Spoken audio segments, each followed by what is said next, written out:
স্বাগত বিরতিহীন সংবাদ দুপুরে। আপনাদের সাথে থাকছে জাহিদুল বাশার এবং আমি ফারহানা লোপা। শুরুতে জানিয়ে দিচ্ছি শিরোনাম। বুয়েট ছাত্র আবরার ফাহাদ হত্যা মামলার বিচার শুরু। অভিযুক্ত 25 আসামি সাক্ষ্য গ্রহণ 20 সেপ্টেম্বর।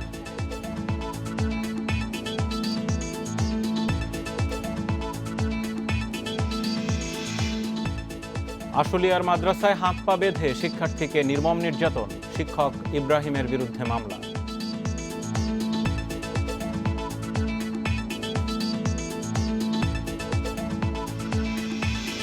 ভারতের রপ্তানি বন্ধের খবরে পেঁয়াজের দাম বাড়াচ্ছে অসাধু ব্যবসায়ীরা, পাইকারি বাজারে জরিমানা।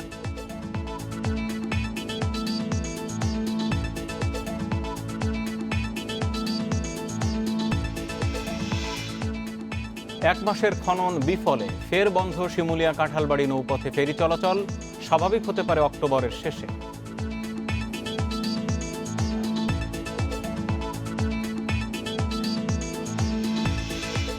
জঙ্গি ছিনিয়ে নেয়ার হুমকিতে সব কারাগারে নিরাপত্তা জোরদার, স্ট্রাইকিং ফোর্স গঠন 18 নির্দেশনা।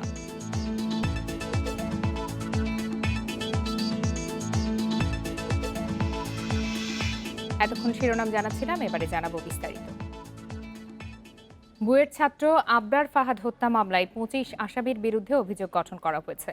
এর মধ্য দিয়ে শুরু হলো আনুষ্ঠানিক বিচার।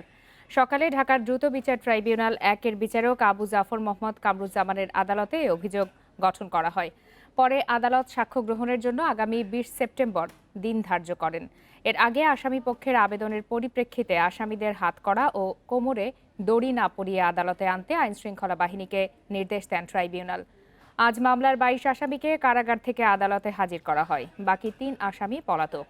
করোনাকালীন ছুটির পর আবরার হত্যা মামলার কার্যক্রম শুরু হয় 2 সেপ্টেম্বর। সেদিন 22 আসামির বিরুদ্ধে অভিযোগ পড়ে শোনানো হয়।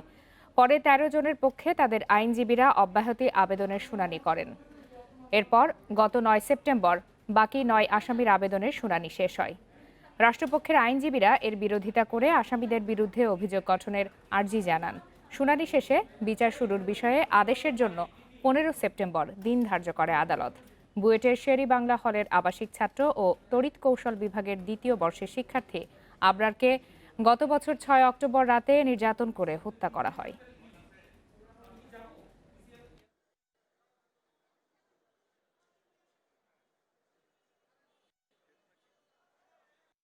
আসামি পক্ষ তারা এই মামলা থেকে অব্যাহতির জন্য তারা আবেদন করেছিলেন। সেকশন 241-এ তারা আবেদন করেছিলেন। এটা দ্রুত বিচার ট্রাইব্যুনাল আদালতের যে আইন আছে সেই আইন মোতাবেক।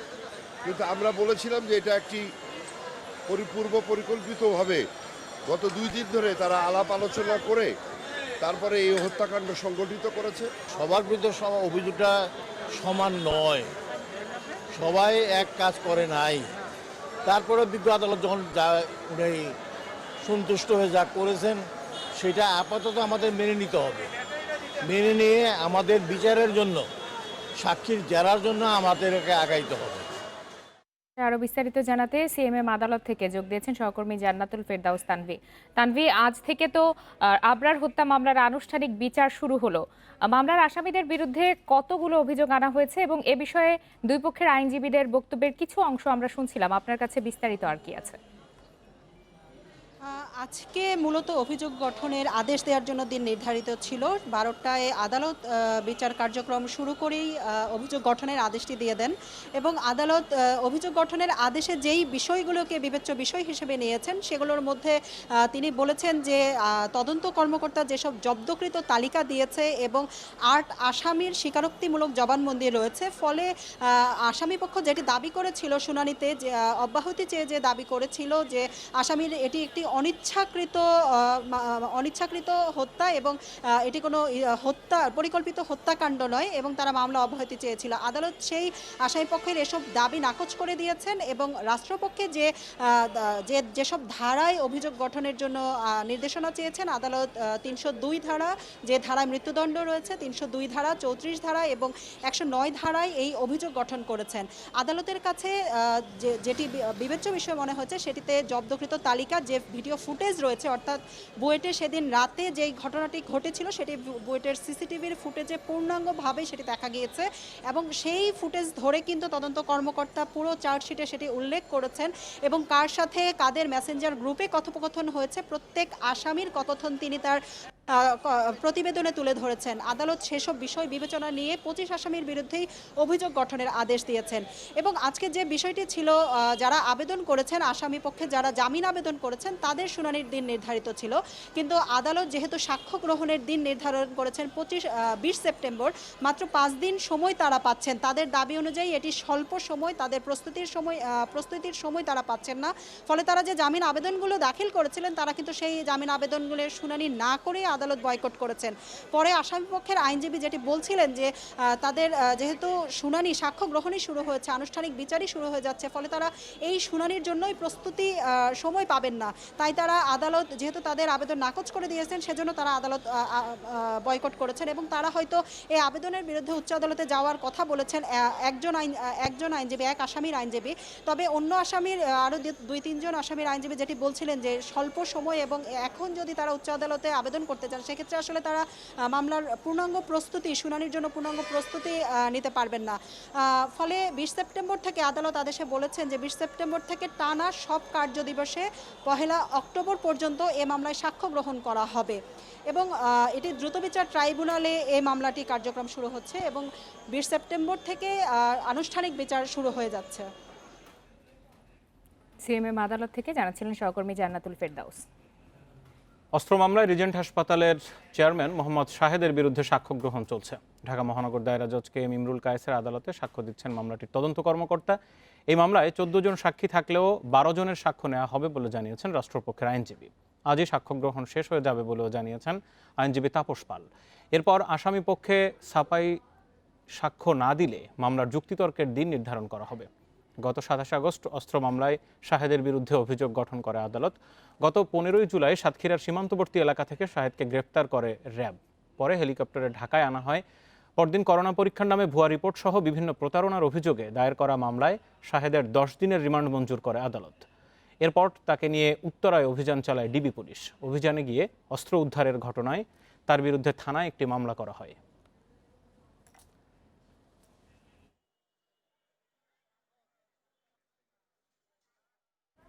ঢাকার আশুলিয়ায় মাদ্রাসার 2 শিক্ষার্থীকে মারধরের ঘটনায় শিক্ষক ইব্রাহিমকে আসামি করে থানায় মামলা হয়েছে। এর আগে সোমবার রাতে আশুলিয়ার শ্রীপুরের জাবালে নূর মাদ্রাসা থেকে তাকে আটক করে পুলিশ। মর্মস্পর্শী নির্যাতনের ফুটেজ দেখানোটা সমীচীন না হলেও পেঁয়াজের বাজারের সর্বশেষ পরিস্থিতি জানবো ঢাকার সবচেয়ে বড় আড়ত শ্যামবাজার থেকে এবং দেশি বাজারের সবচেয়ে বড় মোকাম পাবনা থেকে রয়েছেন সহকর্মীরা। শুরুতেই শ্যামবাজারের সোহেল রানা, কিছুক্ষণ আগে আমরা দেখছিলাম সেখানে ভোক্তা অধিকারের কর্মকর্তারা রয়েছেন এবং তাদের সামনে আড়তদাররা স্বীকার করেছেন যে কেনা দামের থেকেও 20 টাকার মতো বেশি দামে পেঁয়াজ বিক্রি করছে। এর প্রতিকার কিভাবে চলবে?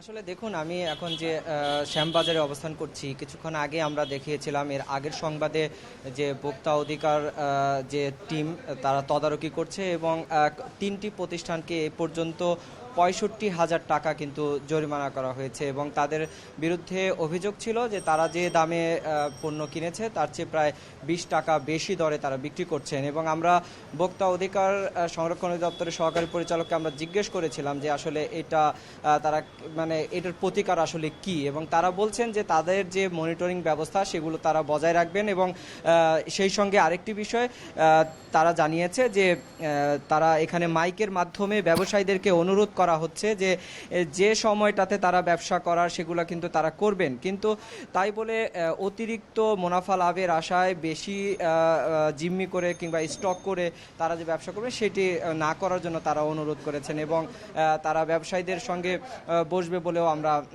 যতটুকু জানতে পেরেছি। এবং আপনারা দেখানোর চেষ্টা করছি যে আমরা যে আড়তটিতে রয়েছে এখানে কিন্তু পর্যাপ্ত পরিমাণ পেঁয়াজ রয়েছে। আপনি দেখেন এটি পুরো যে আড়ত, এই আড়তের পুরোটায় জুড়েই কিন্তু আমরা দেখেছি আমদানিকারক ভারতীয় যে পেঁয়াজগুলো সেগুলো রয়েছে এবং দেশি পর্যাপ্ত পরিমাণ পেঁয়াজের মজুদ কিন্তু এই আড়তে আমরা দেখতেই পাচ্ছি। সুতরাং এটা এখন পর্যন্ত বলা যায় যে গতকাল যে স্থলবন্দরে যে বন্ধ রয়েছে পেঁয়াজ আমদানি, সেটি কিন্তু প্রভাব এখনও আসলে তেমন পড়ার কথা নয়। কারণ হচ্ছে আমরা প্রতিটি আড়তেই দেখেছি পর্যাপ্ত পরিমাণে পেঁয়াজের কিন্তু মজুদ রয়েছে। এখন পর্যন্ত পেঁয়াজের কোনো ঘাটতি আছে বলে আমরা সোহেল রানা, সকাল থেকে এই ভোক্তা অধিকারের টিম যখন অভিযান চালাচ্ছে তারপরে বেশ কয়েক ঘন্টা হয়ে গেল, যেসব জায়গায় জরিমানা করা হয়েছে তারা জরিমানার পরে কি আবার আগের দামে ফিরে যাচ্ছেন নাকি বেশি দামে বিক্রি হচ্ছে? না না না, এখানে আমরা দেখেছি যে এর আগে আমরা 70 টাকা পর্যন্ত বিক্রির একটা দেখেছিলাম, কিন্তু এখন আমি যে আড়তটিতে অবস্থান করছি এই আড়তেই দেখছি তা প্রায় 50 থেকে 55 টাকা দরে বিক্রি হচ্ছে এখন তারা আমদানি করা ভারতীয় পেঁয়াজ, এবং দেশীয় পেঁয়াজ সেটি হচ্ছে 68 থেকে 72 টাকা পর্যন্ত তারা বিক্রি করছে এই আড়তে আমরা দেখতে পেয়েছি। এছাড়া আরও কয়েকটি আড়তে আমরা দেখেছি তারা মোটামুটি যে অভিযানটি হয়েছে তারপরে কিন্তু তাদের যে স্বাভাবিক যে দাম সেই দামে তারা এখন ফিরে এসছে। কিন্তু আমরা এই অভিযানের আগে 3-4টি প্রতিষ্ঠানে কিন্তু দেখেছি যে অতিরিক্ত প্রায় 20 টাকা বাড়তি দাম। একদম ছোট্ট করে জানতে চাইবো, আপনি যা দেখলেন তাতে করে এই অভিযানের ফল কি খুব শীঘ্রই খুচরা বাজারে পড়বে?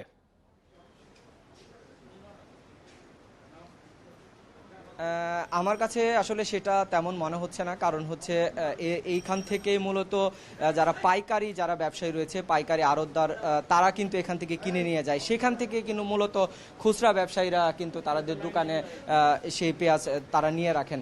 তো এইটার প্রভাব আসলে খুচরা বাজারে আসলে কতটুকু এত দ্রুত পড়ার আমার কাছে মনে হয়নি এখনো কোনোভাবে সম্ভব। কারণ হচ্ছে এখানে হয়তো অভিযান একটি হয়েছে, শ্যামবাজার অভিযান হয়েছে, আরও কিন্তু অনেকগুলো বাজার রয়েছে, আমরা মোহাম্মদপুরের বিভিন্ন বাজার রয়েছে, কারণ বাজারের বাজার রয়েছে। সবগুলো বাজারের ব্যবসায়ীদের সমন্বিত যদি আগ্রহ কিংবা প্রচেষ্টা থাকে, যদি সদিচ্ছা থাকে, তাহলেই কিন্তু এই নিয়ন্ত্রণ করা সম্ভব। আপনি থাকুন আমাদের সাথে। দেশি বাজারের সবচেয়ে বড় মোকাম পাবনা, সেখানে রয়েছেন সহকর্মী খায়রুল ইসলাম। খায়রুল, সোমবার ভারত ঘোষণা দিল পেঁয়াজ রপ্তানি বন্ধ। একদিনের ভেতরে দেশি বাজারের পেঁয়াজ, যেই পেঁয়াজ তার দাম কেন 25-30 টাকা বেড়ে যাবে? মোকামে তো পেঁয়াজ সংকট নেই। জি, আপনি যেমনটি বললেন আসলে ঘটনা সঠিক। কারণ হলো আমরা কিন্তু গতকালকে বিভিন্ন পাবনার বিভিন্ন মোকামে কিন্তু আমরা ঘুরে দেখেছিলাম, সেখানে কিন্তু গতকালকে বিক্রি হয়েছে কিন্তু 50 টাকা কেজি খুচরা বাজারে যে পেঁয়াজটা বিক্রি হয়। এবং আজকে কিন্তু হঠাৎ করে সকাল ভোর থেকে আমরা পাবনার বেশ কয়েকটি মোকামে কিন্তু ঘুরে দেখতে পেয়েছি যে এখানে কিন্তু হঠাৎ করেই কেজি প্রতি পাইকারি দরে 40 টাকা বেড়ে গেল। এবং আমি এখন যেখানে আছি সেখানে কিন্তু আজকে দেখতে পাচ্ছি যে খুচরা বাজারে এখন পর্যন্ত তারা 70 সর্বোচ্চ 80 টাকা কেজি দরে কিন্তু পেঁয়াজ বিক্রি হচ্ছে। আমি এই খুচরা বিক্রেতাদের সাথে কথা বলছিলাম, তারা আমাকে জানিয়েছেন যে গতকালকে যেখানে 2000 টাকা মন দরে তারা পেঁয়াজ ক্রয় করেছিলেন, আজকে হঠাৎ করে তারা মোকামে গিয়ে দেখতে পান যে পেঁয়াজের দাম কিন্তু 3000 থেকে 3200 টাকা সেই দাম তারা কিনতে। খায়রুল, এই যে 50 থেকে 80 টাকায় এক রাতের ব্যবধানে দাম উঠে গেল, এই নির্দেশনাটা কোত্থেকে আসে, নাকি যার যার খেয়াল মতো দাম বাড়িয়ে দিলেন? আসলে খুচরা বিক্রেতারা এবং পাইকার বিক্রেতারা যেটা বলছেন যে ভারত থেকে আসলে পেঁয়াজ আমদানি দেশে না আসার কারণে কিন্তু ব্যবসায়ীরা যারা বড় মোকাম যাদের রয়েছে তারা কিন্তু এই দাম কিন্তু বাড়িয়ে দিয়েছেন। আপনাকে আরেকটি তথ্য জানিয়ে রাখি যে দেশের কিন্তু সবচেয়ে বেশি পেঁয়াজ উৎপাদন হয় এই পাবনা জেলায়। এখানে এখনো কিন্তু পাবনার বিভিন্ন যে বড় বড় কৃষক রয়েছেন তাদের ঘরেও কিন্তু পেঁয়াজ মজুদ রয়েছেন। পাশাপাশি যারা ব্যবসা করেন পেঁয়াজের বড় মজুদদার রয়েছে তাদেরও কিন্তু তাদের গোডাউনে কিন্তু পেঁয়াজ রয়েছে। এই তারপরেও কিন্তু পেঁয়াজ সংকট কিন্তু তারা সৃষ্টি করার কারণেই কিন্তু পেঁয়াজের দাম বৃদ্ধি পাচ্ছে বলে আমি একদম ছোট্ট করে জানতে চাইবো, পাবনাতে এই যে ঘটনা ঘটছে বা মোকামগুলোতে এখনো কি প্রশাসনের লোকজন গেছেন? না, আমি আজকে কিন্তু ভোর থেকেই আমি বেশ কয়েকটি মোকামে কিন্তু ঘুরে দেখেছি। এমন কিন্তু জেলা প্রশাসনের পক্ষ থেকে অথবা উপজেলা প্রশাসনের পক্ষ থেকে কিন্তু কোনো অভিযান হচ্ছে এমন কিন্তু খবর আমাদের কাছে নেই, এবং আমরা কিন্তু ঘুরে দেখেছি এমন কিন্তু অভিযান হচ্ছে না। সোহেল রানা এবং খায়রুল ইসলাম, আপনার দুজনকে ধন্যবাদ। পেঁয়াজের বাজারের অস্থিরতার চিত্র জানাচ্ছিলেন তারা। পেঁয়াজের মূল্য বৃদ্ধি এবং পেঁয়াজ বাজারের অস্থিরতা নিয়ে কথা বলতে চট্টগ্রামের খাতুনগঞ্জ থেকে আমাদের সাথে যোগ দিয়েছেন পাইকারি পেঁয়াজ ব্যবসায়ী মিন্টু সওদাগর। জনাব মিন্টু সওদাগর, আপনাকে স্বাগত জানাচ্ছি। আপনার কাছে ব্যবসায়ী হিসাবে আমি জানতে চাই যে মোকামে যেহেতু দেশি পেঁয়াজের ঘাটতি নেই এবং আড়তদারদের কাছেও প্রচুর পেঁয়াজ রয়েছে, তারপরেও পেঁয়াজের মূল্য বেড়েই চলেছে এবং বেশ কিছুদিন ধরেই বাজার অস্থির। এটি কেন হচ্ছে বলে আপনি মনে করেন?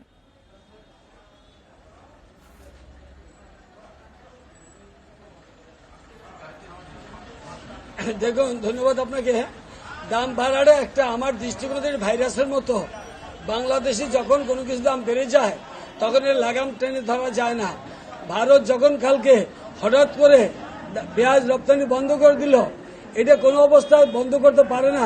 তার সাথে আমার বাণিজ্য চুক্তি আছে, সে বাণিজ্য চুক্তি লঙ্ঘন করে সে হঠাৎ করে পূর্ব কারণ ছাড়া, পূর্ব নির্দেশনা ছাড়া যখন বন্ধ করে দিছে, তখন যেটা আমার সাংবাদিক ভাই পাবনা থেকে বললেন যে প্রচুর পরিমাণ পেঁয়াজ মজুদ আছে। আরে মজুদ বাবা আছে, উনি তো কৃষক, উনি তো 300 মণ পেঁয়াজ উৎপাদন করছে, উনি 200 মণ রেখে দিছে বেশি দাম পাওয়ার আশায়।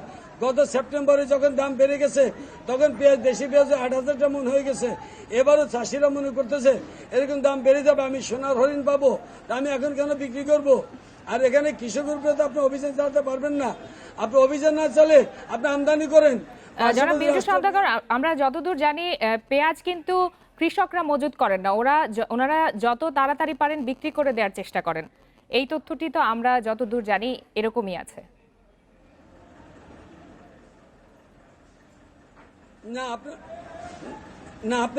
আপনি মাঠ পর্যায়ে তথ্য নিয়ে দেখবেন, যারা গ্রামের মধ্যে বড় বড় কৃষক আছে, যারা 400-500 মণ পেঁয়াজ পায়, তারা কিন্তু কিছু পেঁয়াজ রাখি করে রেখে দেয়, তারা স্টক বলে বা রাখি বলে। এবং গ্রামে এক পর্যায়ে ব্যবসা আছে, তাদের এটাই ব্যবসা, তারা সিজনে পেঁয়াজ, রসুন, ধনিয়া এগুলো স্টক করে। এটা একটা এক শ্রেণীর ব্যবসায়ী গ্রামে আছে। যেহেতু আমি গ্রামের ছেলে, আমি চাষির ছেলে, আমি এখানে চট্টগ্রাম ব্যবসা করি, ঠিক আমার বাড়ি শরীয়তপুর, আমার বৃহত্তর ফরিদপুরে পেঁয়াজ কিভাবে উৎপাদন হয় আমি জানি। কিন্তু আপনারা ওদিকে না যে, আমি আজকে 15 দিন যাবত আপনার মিডিয়াকে বলতেছি, অনুরোধ করে মিডিয়ার মাধ্যমে বলছি, পার্শ্ববর্তী রাষ্ট্র থেকে তড়িৎ গতিতে আপনারা আমদানি করার ব্যবস্থা করেন। একমাত্র সংকট আপনি সমাধান করতে পারবেন যদি টেকনাফ বন্দর দিয়া ব্যবসায়ীদের ডেকে জরুরি ভিত্তিতে আপনি মিয়ানমার থেকে পেঁয়াজ আমদানি করেন, তাহলে একমাত্র বাজার নিয়ন্ত্রণ করা সম্ভব। আর না হলে আপনি যখন দাম অতিরিক্ত দাম পাওয়ার আশায় কৃষকরা হাট বাজারে মাল আমদানি করবে না। জনাব বিরজু সওদাগর, আপনার কথা মতে পেঁয়াজ যদি কৃষকরাই মজুত করে থাকেন তাহলে সব দেশি পেঁয়াজ তাদের কাছে আছে, আর মোকাম বা আড়তদারদের কাছে তাহলে কি শুধুই ভারত বা মিয়ানমারের পেঁয়াজ মজুদ আছে? কি বলতে চান আপনি?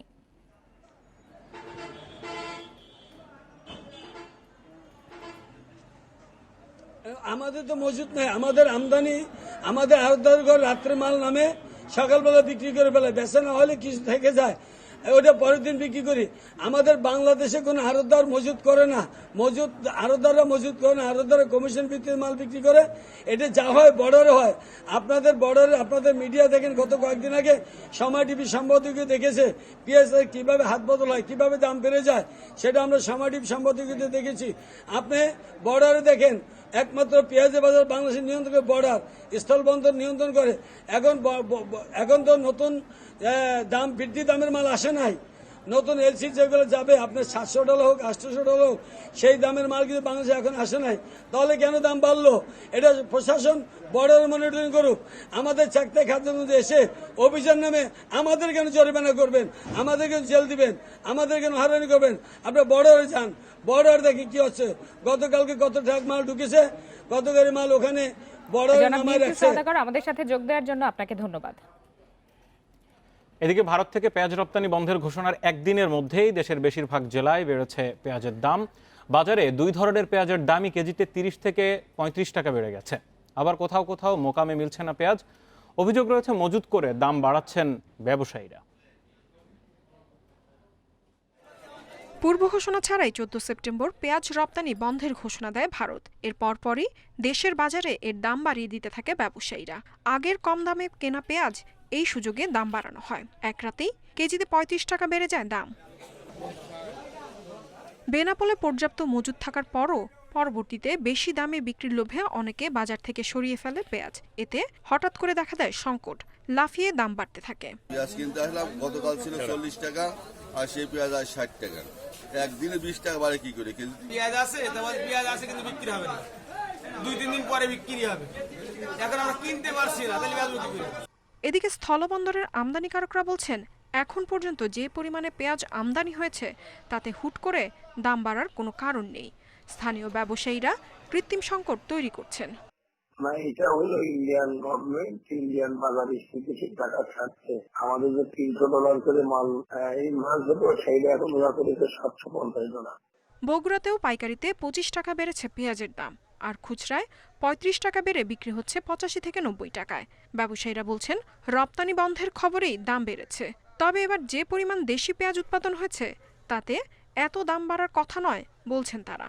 কাঁচামালে কখনো সিন্ডিকেট হয় না, দেশিতে প্রচুর পেঁয়াজ আছে আমাদের দেশে, কিন্তু এবার দেশি পেঁয়াজ পর্যাপ্ত পরিমাণে হয়েছে।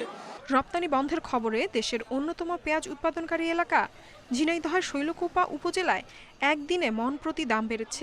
বন্দী থাকা জঙ্গিদের ছিনিয়ে নেওয়ার হুমকির পরিপ্রেক্ষিতে দেশের সব কারাগারে নিরাপত্তা জোরদার করা হয়েছে। একজন ডেপুটি জেলারের নেতৃত্বে 7 সদস্যের স্ট্রাইকিং ফোর্স গঠন করে সার্বক্ষণিক নজরদারিও বাড়ানো হয়েছে। বৃহস্পতিবার কারা মহাপরিদর্শক brigadier general AK Mostafa Kamal Pasha স্বাক্ষরিত চিঠিতে সম্ভাব্য ঝুঁকি এড়াতে 18টি নির্দেশনা দেওয়া হয়। এতে বলা হয়, কিছু দুষ্কৃতকারী ব্যক্তি কারাগারের জঙ্গি বন্দীদের ছিনিয়ে নেওয়ার হুমকি দিয়ে চিঠি পাঠিয়েছে, টেলিফোনও করেছে। সম্প্রতি কিছু কারাগারের নিরাপত্তা ব্যবস্থায় শিথিলতার প্রমাণ পাওয়া গেছে বলেও চিঠিতে জানান কারা মহাপরিদর্শক। এজন্য সব কারাগারে যে কোনো অপ্রীতিকর ঘটনা প্রতিরোধে সর্বোচ্চ সতর্কতার নির্দেশনা দেওয়া হয়েছে।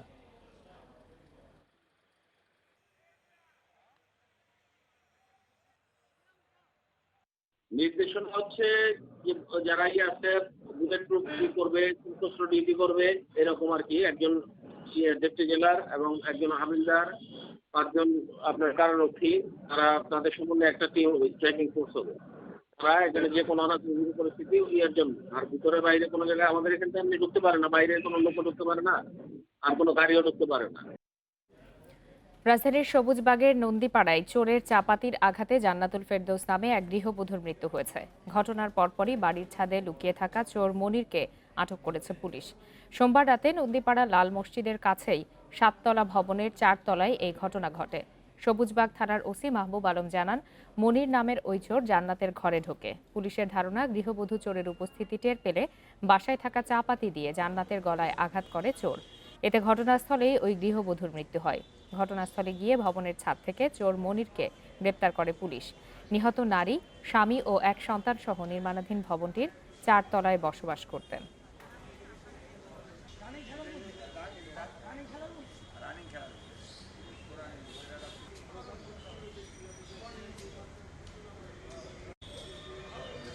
আর মেয়েটারে নামাইরা যদি আমারে দিয়া দিত কাকু, তো ভালো ছিল। আমার মেয়েটা আমি কিনতে পারলাম কাকু, আমার মেয়েটা আমি বিদেশ করলাম, কিনতে কাল দিয়ে করলাম। আমার মেয়ে যদি চুরি করার উদ্দেশ্য নিয়ে থাকতো তাহলে তার গলার ভিতরে চেন ছিল, চেন আমরা পাইছি, চেন নেয় নাই, কিছুই নেয় নাই, টাকা পয়সা কিছুই নেয় নাই।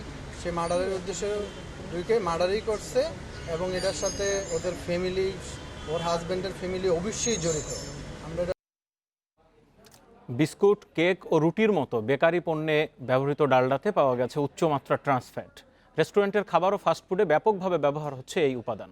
বিশেষজ্ঞরা বলছেন, এসব খাবারে হৃদরোগ ও ডায়াবেটিসের ঝুঁকি বাড়ছে। বিশ্ব স্বাস্থ্য সংস্থার গবেষণাও বলছে, বাংলাদেশে হৃদরোগে মৃত্যুর 4.41% জন্যই দায়ী এই ট্রান্সফ্যাট। উদ্ভিজ্জ পাম ও সয়াবিন তেল থেকে অর্ধকঠিন বা কঠিন ডালডা বা বনস্পতি তৈরি করা হয়। এই প্রক্রিয়ার মাধ্যমেই তৈরি হয় উচ্চমাত্রার ট্রান্সফ্যাট। বিস্কুট, কেক, রুটি থেকে শুরু করে বেকারির নানা পণ্যে ব্যবহৃত হয় এই ডালডা। রেস্টুরেন্টের খাবারের পাশাপাশি ফাস্টফুড, ফ্রোজেন ফুড উৎপাদনেও এটি ব্যবহার করা হয়। বেশি নেই বেকারিওয়ালা, আর ওই যে খুচরো দোকানে কমে না, বেকারিওয়ালা বেশি নেই। সম্প্রতি national heart foundation hospital and research ইনস্টিটিউটের গবেষণায় উঠে এসেছে ভয়ঙ্কর তথ্য। বাজারে 4টি শীর্ষস্থানীয় ব্র্যান্ড পিওর, পুষ্টি, সেনা ও তীরের ডালডার 24টি নমুনা সংগ্রহ করে প্রতিষ্ঠানটি। পাঠানো হয় পর্তুগালের লিসবনের ন্যাশনাল হেলথ ইনস্টিটিউটের ফুড কেমিস্ট্রি ল্যাবরেটরিতে। পরীক্ষায় দেখা যায়, বিশ্ব স্বাস্থ্য সংস্থার সুপারিশ করা 2% ফ্যাটের চেয়ে 10 গুণেরও বেশি ট্রান্সফ্যাট রয়েছে এসব ডালডায়। আমাদের যেটা আমরা মূল ফলাফলটা যদি বলি, 24টা নমুনার মধ্যে মাত্র 2টা নমুনায় আমরা 2%-এর নিচে ট্রান্সফ্যাট পেয়েছি। হ্যাঁ, তবে পিএইচও নমুনার 92%-এর WHO যে মাত্রা, তার থেকে বেশি মাত্রা ট্রান্সফার পাওয়া গেছে। জন্মদিনের কেক আমরা খাচ্ছি, এই কেকের উপরে যে সলিড ফ্যাট দেওয়া হয় এর ভিতরে প্রচুর পরিমাণ ট্রান্স ফ্যাট আছে এবং এই ট্রান্স ফ্যাট খেয়েই কিন্তু আমাদের যে প্রিম্যাচুর ডেথ বলছে এটা কিন্তু উন্নত দেশের চেয়ে আমাদের দেশে বেশি। চিকিৎসকরা বলছেন ডালডায় ব্যবহৃত ট্রান্সফ্যাট হৃদরোগ, স্ট্রোক ও ডায়াবেটিস ঝুঁকির অন্যতম প্রধান কারণ। খাদ্যে মাত্রাতিরিক্ত ট্রান্সফ্যাট থাকলে তা রক্তের ধমনীতে চর্বি জমতে দেয় এবং রক্ত প্রবাহে বাধাগ্রস্ত করে। এটা যখন রক্তের সাথে মিশে যায় রক্তে খারাপ কোলেস্টেরলের পরিমাণ বাড়িয়ে দেয়, এতে হার্ট অ্যাটাক, স্ট্রোক এগুলো বাড়িয়ে দেয়, হাই ব্লাড প্রেশার করে ফেলতে পারে। সুতরাং এইগুলো থেকে সাবধান হতে হবে।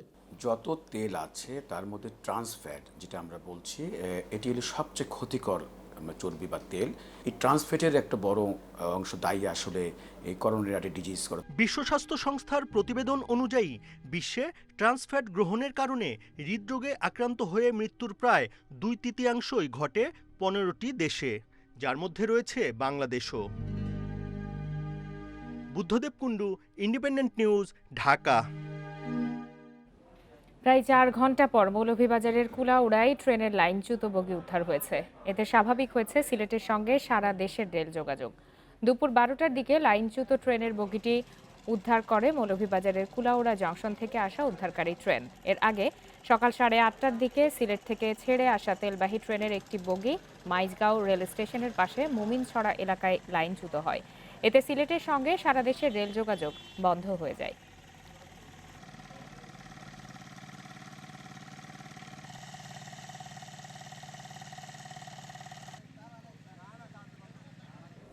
আপনারা আছেন বিরতিহীন সংবাদ দুপুরে।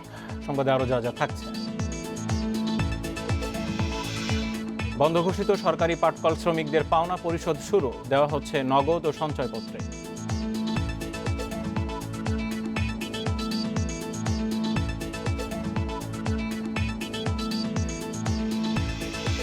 মার্সের ম্যাচে বর্ণবাদের শিকার হওয়ার অভিযোগ নেইমারের, খতিয়ে দেখবে ফ্রেঞ্চ লীগ কমিটি।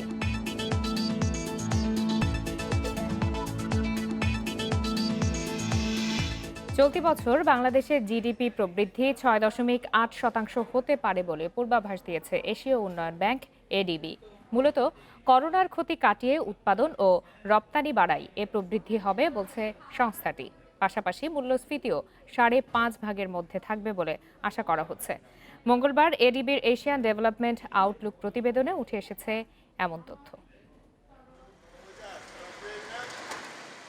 করোনা সংক্রমণ ঠেকাতে 26 মার্চ সাধারণ ছুটি ঘোষণা করে সরকার। এরপর 2 মাসের বেশি সময় বন্ধ থাকে ব্যবসা প্রতিষ্ঠান, কলকারখানা এবং উৎপাদন। এতে দুর্বল হয়ে পড়ে অর্থনীতির বিভিন্ন সূচক। তবে স্বাস্থ্যবিধি মেনে আবারও কলকারখানা ও উৎপাদন চালুর অনুমতি দেয় সরকার। পাশাপাশি করোনার ক্ষতি কাটিয়ে উঠতে প্রণোদনা প্যাকেজ ঘোষণা করা হয়। এতে গতি ফিরতে শুরু করেছে দেশের অর্থনীতিতে। অর্থনীতির বিভিন্ন সূচক ইতিবাচক ধারায় ফিরতে শুরু করায় চলতি অর্থবছর দেশের জিডিপি প্রবৃদ্ধি 6.8% হতে পারে বলে পূর্বাভাস দিয়েছে এশীয় উন্নয়ন ব্যাংক এডিবি। সংস্থার প্রতিবেদনে বলা হয়, স্বাস্থ্য খাত ও মহামারী ব্যবস্থাপনার উপর চাপ থাকার পরও বাংলাদেশের অর্থনীতি পুনরুদ্ধার শুরু হয়েছে। মূলত উৎপাদন, রপ্তানি ও প্রবাসী আয় বাড়ায় এগোতি এসেছে বলছে সংস্থাটি। পাশাপাশি প্রণোদনা প্যাকেজ ও সরকারের সার্বিক অর্থনৈতিক ব্যবস্থাপনাও বড় ভূমিকা রেখেছে বলে মনে করছে এশীয় উন্নয়ন ব্যাংক। ফসলের উৎপাদন বৃদ্ধি এবং আন্তর্জাতিক বাজারে পণ্যের দাম অনুকূল থাকায় চলতি অর্থবছর মূল্যস্ফীতি 5.5% মধ্যে থাকবে বলে অনুমান এশীয় উন্নয়ন ব্যাংকের। একদিকে ইনফ্লেশন কম রেখে public investment, at the same time আপনার পাবলিক যে এক্সপেন্ডিচার সেগুলোকে প্রোডাক্টিভ খাতের দিকে ধাবিত করা, সেটা একটা বড় বিষয়। এবং এর সাথে সাথে ওভারঅল রেভিনিউ এক্সপেন্ডিচারের একটা ভারসাম্য এবং এনি গ্যাপ সেটা এক্সটার্নাল কম্পিটিটিভ ফাইন্যান্সিং, কম্পিটিটিভ প্রাইসের ফাইন্যান্সিং এর মাধ্যমে ম্যানেজ করা, সেটা একটা বড় ব্যাপার হবে। এদিকে বিভিন্ন দেশে করোনার প্রকোপ বিদ্যমান থাকায় বাংলাদেশের রপ্তানি কিছুটা বাধাগ্রস্ত হতে পারে বলে আশঙ্কা এডিবির। একই সাথে অর্থনীতির গতি ধরে রাখতে মহামারী ব্যবস্থাপনায় নজর দেওয়ার তাগিদ সংস্থাটির। কপ্তিয়া মুমতাহানা, ইন্ডিপেন্ডেন্ট নিউজ, ঢাকা। বন্ধ ঘোষিত 25টি রাষ্ট্রায়ত্ত পাটকলের শ্রমিকদের পাওনা পরিশোধ শুরু হয়েছে। সকালে রাজধানীর ডেমরায় করিম জুট মিলে শ্রমিকদের বকেয়া পরিশোধের মাধ্যমে এই কার্যক্রম আনুষ্ঠানিকভাবে উদ্বোধন করেন বস্ত্র ও পাটমন্ত্রী গোলাম দস্তগীর গাজী। এ সময় মন্ত্রী জানান, বন্ধ পাটকলগুলো ইজারা দিয়ে দ্রুত চালু করা হবে। এর আগে সরকারি বেসরকারি যৌথ বিনিয়োগে এসব কারখানা চালুর ঘোষণা দেওয়া হলেও বেসরকারি খাতের উদ্যোক্তারা আগ্রহী না হওয়ায় এবার ইজারা দেওয়ার সিদ্ধান্ত নিয়েছে মন্ত্রণালয়।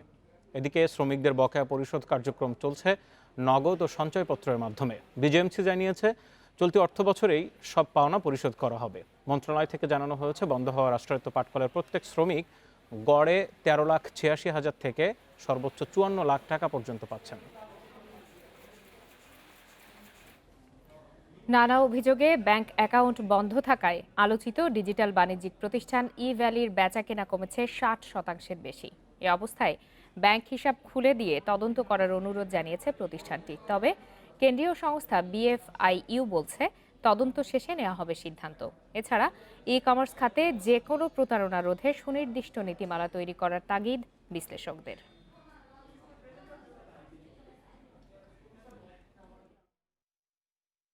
ডিজিটাল বাণিজ্যিক প্রতিষ্ঠান ই-ভ্যালি নিয়ে আনা অভিযোগের পর মুদ্রা পাচার ও সন্ত্রাসী অর্থায়ন বন্ধে দায়িত্বপ্রাপ্ত কেন্দ্রীয় সংস্থা BFIU ই-ভ্যালির ব্যবস্থাপনা পরিচালক চেয়ারম্যান সহ প্রতিষ্ঠানটির সব ব্যাংক হিসাব স্থগিত করে।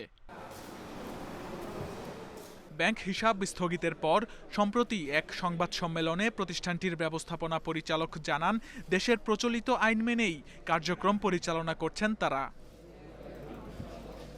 BFIUর প্রধান জানান, ব্যাংক হিসাবগুলোতে কোনো অস্বাভাবিক লেনদেন হয়েছে কিনা সেগুলো বিশ্লেষণ করে দেখা হচ্ছে।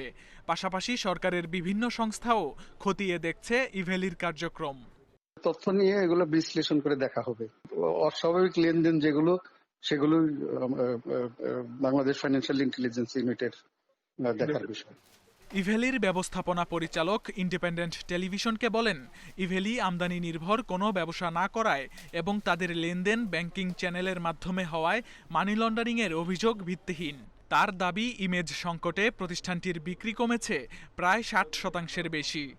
বড় ফান্ড সরিয়ে বাইরে নেওয়া এবং সেটাকে মানি লন্ডারিংয়ের পর্যায়ে পড়া, সেটার কোনো সুযোগ আসলে আমাদের ট্রানজ্যাকশন যারা মনিটর করবে, আমি ওভার কনফিডেন্ট সেখানে এই ধরনের জিরো সিমটম। আমাদের যদি ব্যবসায়িক পদ্ধতিগত কোনো ভুল থাকে আমরা সাজেশন চাই, আমরা পরামর্শ চাই। সম্ভাবনাময় এই খাত নিয়ে বিশ্লেষকরা বলছেন, দেশে ই-কমার্স ব্যবসার বিধিনিষেধ এখনও সুস্পষ্ট নয়।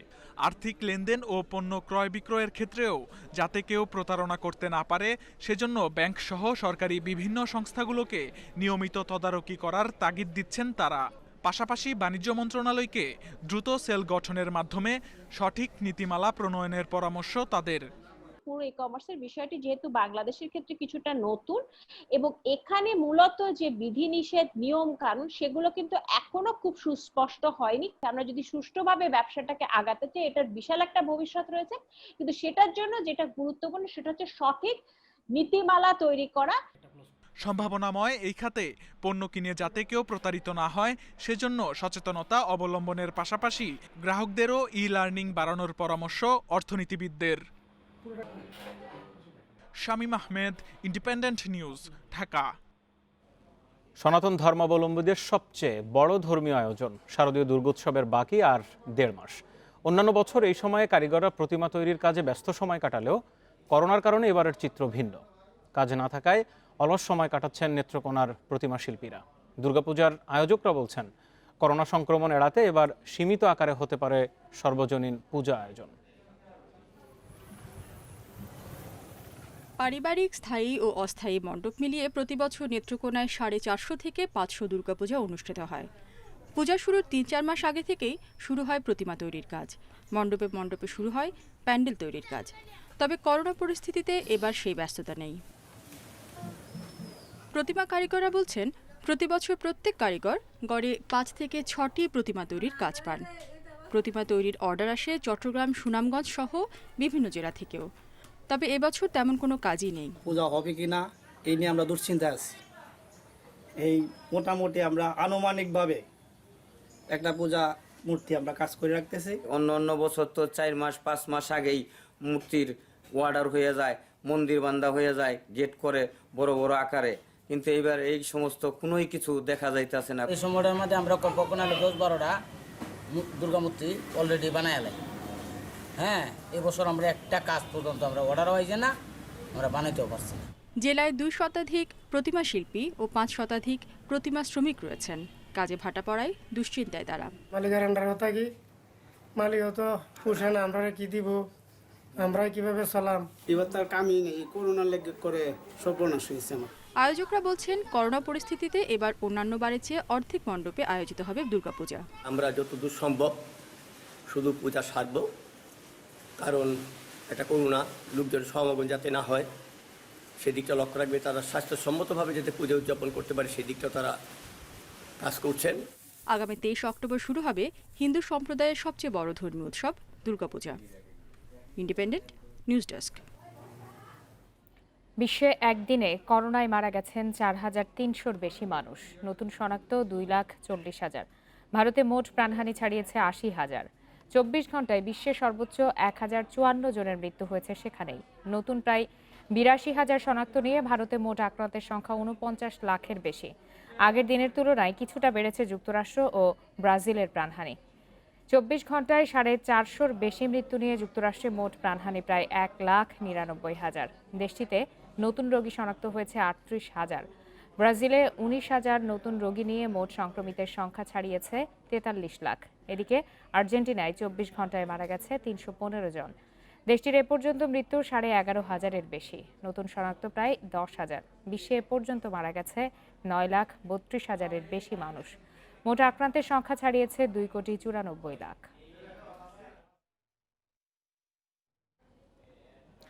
ক্রিকেটারদের অনুশীলনে যোগ দিয়েই শ্রীলঙ্কা সফর নিয়ে অনিশ্চয়তার দুঃসংবাদ শুনতে হয়েছে ডমিঙ্গোদের।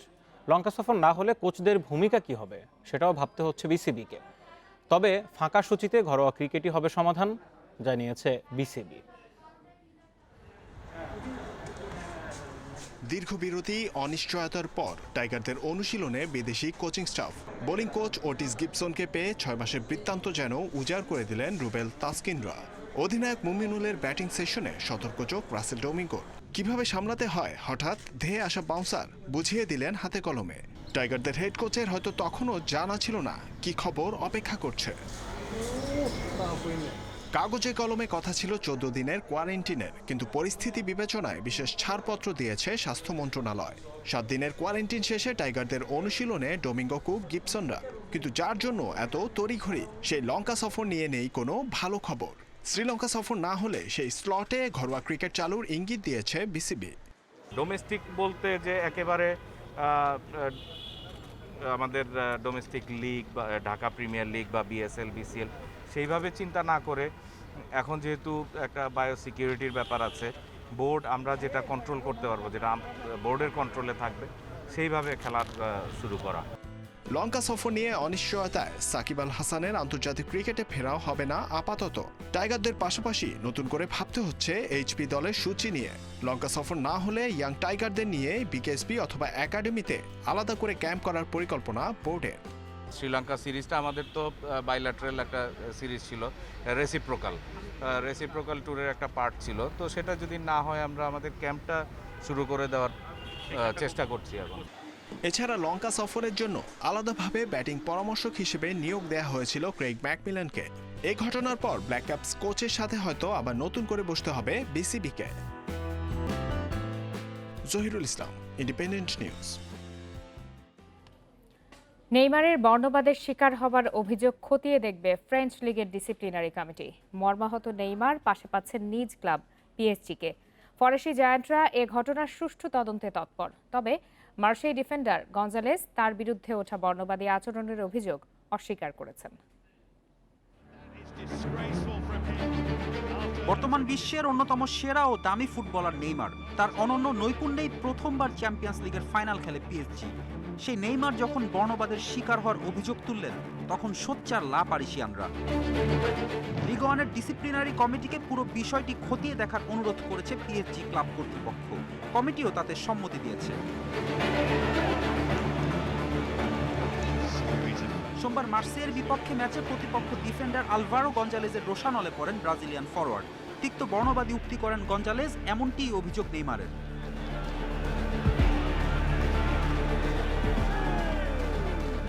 ম্যাচ জুড়ে ক্ষিপ্ত নেইমার শেষ দিকে মেজাজ হারান। গঞ্জালেজের মাথায় আঘাত করে দেখেন লাল কার্ড। মাঠ থেকে ফিরেই বর্ণবাদের অভিযোগ তুলে টুইট করেন নেইমার। ব্রাজিলিয়ান ফরওয়ার্ডের হৃদয়ে কতটা রক্তক্ষরণ হয়েছে তা বোঝা যায় একই দিনে তার দ্বিতীয় টুইটে। ফুটবলে এমন বর্ণবাদী আচরণ কোনোভাবেই মানতে পারছেন না তিনি। চরিত্রহীন গঞ্জালেসকে মানুষ হওয়ার আহ্বান জানান নেইমার। তবে ব্রাজিলিয়ান তারকার অভিযোগ পুরোপুরি অস্বীকার করেন আলভারো গঞ্জালেস। পরাজয় মানতে না পেরেই নেইমার ক্ষিপ্ত হয়েছেন বলে পাল্টা টুইট করেন সে। পরিস্থিতি যখন উত্তপ্ত তখন শিষ্যদের শান্ত থাকার পরামর্শ পিএসজি কোচ থমাস টুখেলের। আমাদের দলটি আবেগপ্রবণ। এই আবেগ পিএসজির বড় শক্তি। যা ঘটেছে তা অবশ্যই দুঃখজনক, মর্মাহত হওয়ার মতোই বিষয়। তবে আমাদের শান্ত থাকা দরকার।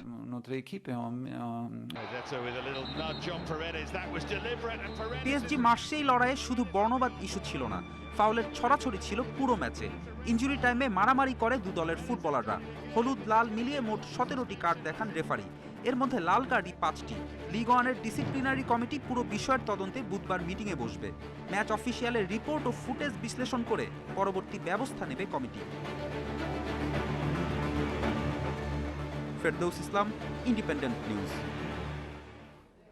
ফ্রেঞ্চ ওপেনের কাউন্টডাউন শুরু হয়ে গেছে। ইউএস ওপেন শেষ হবার এক সপ্তাহ বাদে আরও একটি মেজর টুর্নামেন্ট আরম্ভের পথে। ফ্লাশিং মিডোজে অংশ না নিলেও ফ্রেঞ্চ ওপেনে থাকছেন ক্লে কোর্টের রাজা নাদাল। তবে ইনজুরির কারণে এই টুর্নামেন্টও মিস করবেন ফেদেরার। টেনিস ভক্তরা তাই এখন জকোভিচ আর নাদাল দ্বৈরথ দেখার অপেক্ষায়। ইউএস ওপেন শেষ হতে না হতেই ফ্রেঞ্চ ওপেনের প্রহর গোনা শুরু। এক সপ্তাহের কম সময়ের মধ্যে টেনিস তারকাদের আবার কঠোর পরীক্ষা। হার্ড কোর্টের পর এবার ক্লে কোর্টের লড়াই। 21 সেপ্টেম্বর ফ্রেঞ্চ ওপেন কোর্টে গড়াবে। ইউএস ওপেন দর্শক শূন্য গ্যালারিতে হলেও ফ্রেঞ্চ ওপেনে থাকছে সীমিত দর্শক। রোলা গারোর টেনিস উৎসব তাই করোনাকে চ্যালেঞ্জ জানাচ্ছে। শেষ মুহূর্তের প্রস্তুতিতে ব্যস্ত আয়োজকরা। এবারে তারকা ঘাটতি থাকার কথা নয়। Clay king Rafael Nadal record আরও সমৃদ্ধ করতে মুখিয়ে লাল দুর্গে টানা তৃতীয় আর 10 নম্বর গ্র্যান্ড স্লাম জমাতে চাইছেন শোকেসে। বিরতির পর প্রত্যাবর্তনের প্রস্তুতির মঞ্চ ইতালিয়ান ওপেন। করোনা মহামারী পুরো পৃথিবীর চিত্রই বদলে দিয়েছে। টেনিসও এর বাইরে নয়। টেনিস আমার জীবনের গুরুত্বপূর্ণ অংশ। ইতালিয়ান ওপেন বিশ্বের অন্যতম সেরা টুর্নামেন্ট। এই আসরের মাধ্যমে ফিরতে পেরে আমি খুবই আনন্দিত।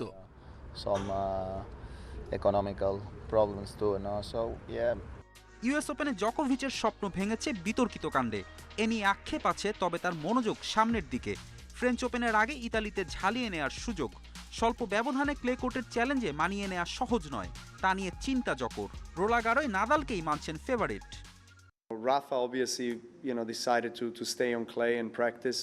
রাফা ইউএস ওপেনে খেলেননি, ক্লে কোর্টেই প্র্যাকটিস করে যাচ্ছেন। ও যদি অনেকদিন অনুশীলনের বাইরে থাকে, তারপরও যে কোনো ক্লে টুর্নামেন্টে 1 নম্বর ফেভারিট হয়ে থাকবে, কারণ ও রাফা। টানা 286 সপ্তাহ র্যাঙ্কিংয়ের শীর্ষে থাকা পিট সাম্প্রাসকে টপকানোর অপেক্ষা জকোভিচের। ফেডেরারের 310 সপ্তাহ রেকর্ডেও চোখ আছে সার্বিয়ান তারকার। ফেরদৌস ইসলাম, ইন্ডিপেন্ডেন্ট নিউজ। জয় দিয়ে ইংলিশ প্রিমিয়ার লিগের নতুন মৌসুম শুরু করলো চেলসি। ব্রাইটনকে 3-1 গোলে হারিয়েছে দ্য ব্লুজ। প্রতিপক্ষের মাঠে শুরু থেকে আধিপত্য চেলসির। তাদের প্রথম গোলটি আসে ব্রাইটন গোলরক্ষকের ভুলে। 21 মিনিটে চেলসির নতুন তারকা টিমো ওয়ার্নার বল নিয়ে ডি বক্সে ঢোকার পর তাকে ফাউল করেন ব্রাইটন গোলকিপার। পেনাল্টি থেকে চেলসিকে এগিয়ে নেন জর্জিনিও। দ্বিতীয়ার্ধের 9 মিনিটে লেয়ান্দ্রোর গোলে সমতায় ফেরে ব্রাইটন। তবে অল্প সময়ের মধ্যে রিস জেমস ও কুর্তোজুমার গোলে বড় জয় নিশ্চিত করেন ল্যাম্পার্ডের দল। আগামী রোববার বর্তমান চ্যাম্পিয়ন লিভারপুলের বিপক্ষে দ্বিতীয় ম্যাচে মাঠে নামবে চেলসি।